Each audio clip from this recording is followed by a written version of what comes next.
Today we are marking 40 years of seatbelt legislation in Saskatchewan. Saskatchewan was the third province in Canada to mandate seatbelts, and on July 1st that seatbelt law turns 40 years old.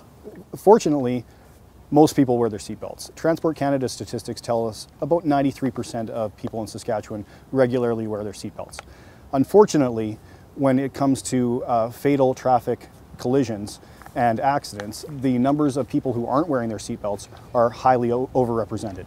In 2016, there were 25 people who died, 25 vehicle occupants who died, in which seatbelt use, or non-use to be specific, was a factor.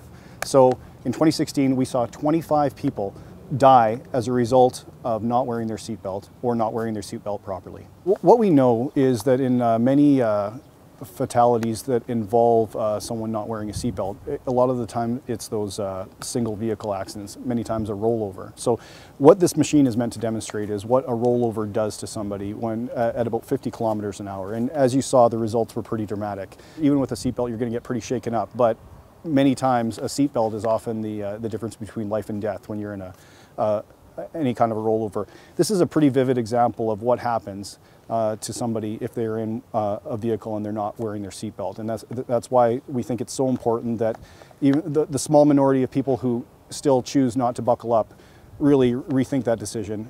We still issue thousands of seatbelt tickets every year in this province. The last year we have stats available, it was about 4,000. And that number's been going down, but it's still way too high.